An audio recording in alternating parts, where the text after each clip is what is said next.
বন্ধুরা, এই প্রচণ্ড গরমে শরীর ঠান্ডা রাখতে ঝটপট চিনি ছাড়া এই রেসিপিটি বানিয়ে নিতে পারেন। যেমন হেলদি, স্বাদেও অমৃতের সমান। খেয়ে এতটাই তৃপ্তি পাবেন, বারবার বানিয়ে খেতে ইচ্ছে হবে। সম্পূর্ণ ভিডিও দেখতে থাকুন। রেসিপি ভালো লাগলে লাইক, শেয়ার, কমেন্ট ও সাবস্ক্রাইব করে পাশে থাকবেন। দেখে নেওয়া যাক আজকের রেসিপি। নমস্কার বন্ধুরা, আমি পাপড়ি পদ্মাবতী ফুড ক্রিয়েশনে আপনাদের সবাইকে স্বাগত। প্রথমেই গ্যাসের উপরে একটা কড়াই বসিয়ে দিলাম। এরপর এখানে আমি 500 ml এক প্যাকেট লিকুইড দুধ দিয়ে দিচ্ছি। এখন গ্যাস জ্বালিয়ে দুধটা ফুটিয়ে নিতে হবে। দেখুন, একটু নাড়াচাড়া করে আমি এটা ফুটিয়ে নেব। আর এটা খুব বেশি ফোটাবার দরকার নেই, একবার ফুটে উঠলেই হয়ে যাবে। দেখুন, সুন্দরভাবে দুধটা ফুটে উঠেছে। একটু আমি নাড়াচাড়া করে দিলাম। এরপর গ্যাসের ফ্লেমটা দেখুন আমি কমিয়ে দিয়েছি। আর আরও টেস্টি করার জন্য দেখুন আমি এখানে 2 চামচ গুঁড়ো দুধ দিয়ে দিলাম। গুঁড়ো দুধ দেওয়ার পর খুব ভালো করে একটু নাড়াচাড়া করে মিশিয়ে নিচ্ছি, যাতে সব জায়গায় এটা খুব ভালোভাবে মিশে যায়, যাতে দলা পাকিয়ে না থাকে। আর কড়াইয়ের গায়েতে দেখুন যে মালাইটা জমেছে, সেটা এভাবে অবশ্যই হাতা দিয়ে এভাবে একটুখানি ক্লিন করে দেবেন, তাহলে দুধের মধ্যে কিন্তু এই টেস্টটাও চলে আসবে। দেখুন, খুব ভালো করে আমি মিশিয়ে নিয়েছি। এখন গ্যাস বন্ধ করে দিলাম। আর এটা আমি একটা অন্য জায়গার মধ্যে দেখুন নামিয়ে নিচ্ছি। এরপরে নর্মালভাবে আমি আগে ঠান্ডা করে নেব, তারপর এটা ফ্রিজে রেখে দেবো, যাতে এটা খুব সুন্দরভাবে ঠান্ডা হয়ে যায়। এরপর দেখুন এখানে আমি একটা বাটি মেপে নিয়েছি 1 বাটি চিড়ে। আর এখানে আমি যে পাতলা চিড়েটা হয় সেটা ব্যবহার করছি। আপনারা চাইলে মোটা চিড়েটাও নিতে পারেন। আর চিড়ে কিন্তু আমাদের শরীরের জন্য খুবই উপকারী। এতে প্রচুর পরিমাণে আয়রন রয়েছে। যাদের রক্ত অল্পতার সমস্যা আছে বা অ্যানিমিয়া আছে, তাদের জন্য কিন্তু চিড়ে খুবই উপকারী। চিড়ে দেখুন আমি প্রথমে 2 বার জল পাল্টে পাল্টে ধুয়ে নিলাম। আর এরপর দেখুন এতে অল্প অল্প জল রয়েছে, আমি এটা চাপা দিয়ে এখন রেখে দিচ্ছি, ততক্ষণে বাকি কাজগুলো করে নেব।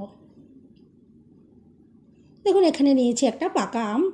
এটা আমি বোটার অংশটা বাদ দিয়ে দিলাম। এরপর 2 সাইড থেকে দেখুন টুকরো করে নিচ্ছি।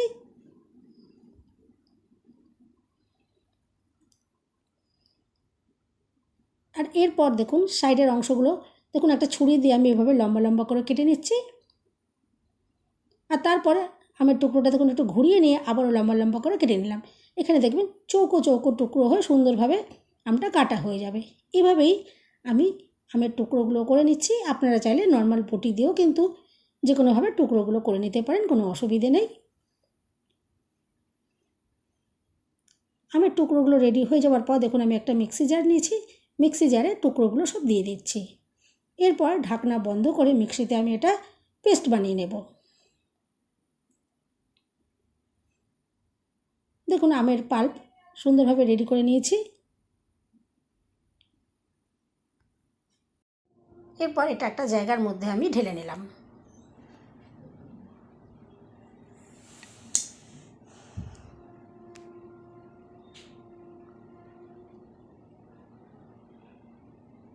এখন দেখুন এখানে কয়েকটা আমি নিয়েছি খেজুর, 7-8টা মতো খেজুর আমি এখানে নিয়েছি। আর এটা জলে এভাবে আমি ভিজিয়ে রেখে দিচ্ছি।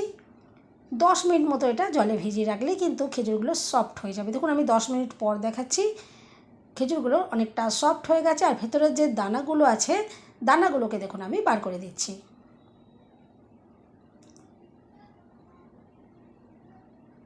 এভাবে প্রত্যেকটা খেজুরের দানাগুলোই বার করে দিতে হবে, দানাগুলো যেন এখানে না থাকে।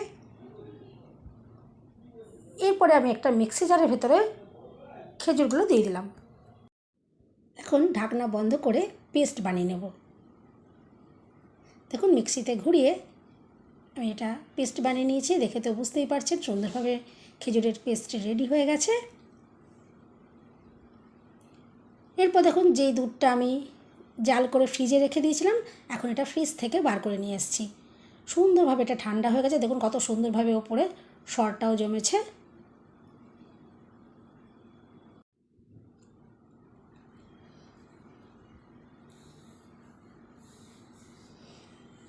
এখন যে চিড়ে আমি ধুয়ে ভিজিয়ে রেখে দিয়েছিলাম, সুন্দরভাবে সফট হয়ে গেছে। সম্পূর্ণ চিড়ে আমি দেখুন এখানে দিয়ে দিচ্ছি।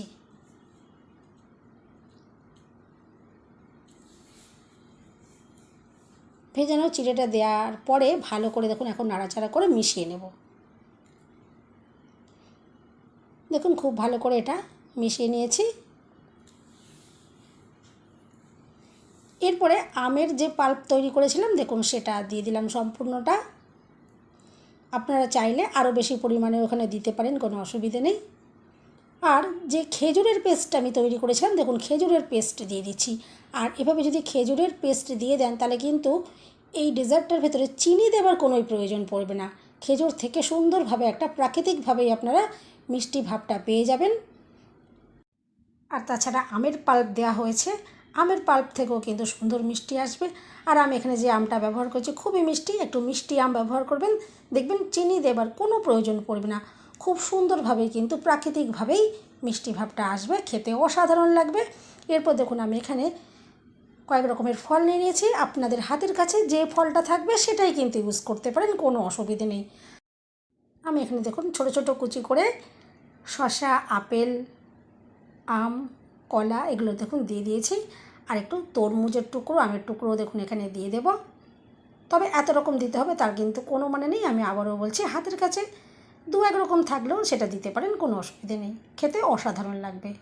এরপর দেখুন ফলগুলো দিয়ে দেওয়ার পরে খুব ভালো করে নাড়াচাড়া করে একটু মিশিয়ে নেব। সকালে যদি এরকম 1 বাটি খান আর কিন্তু কিছু খাবার প্রয়োজনই পড়বে না, পেটটাও ভরবে আর মন থেকে কিন্তু অসাধারণ একটা তৃপ্তি পাবেন আর শরীরটাও ঠান্ডা থাকবে। দেখুন আমি একটা আলাদা বোলের মধ্যে এটা একটু সার্ভ করে নিচ্ছি।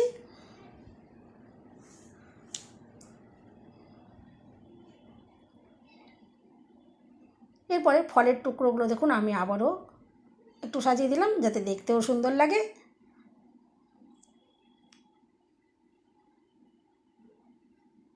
আর আমি এখানে একটু আমন্ড আর পেস্তার কুচিও একটু দিয়ে দেবো যাতে দেখতে সুন্দর লাগে, খেতেও সুন্দর লাগে। তবে এগুলো সম্পূর্ণ অপশনাল, হাতের কাছে না থাকলে নাও দিতে পারেন।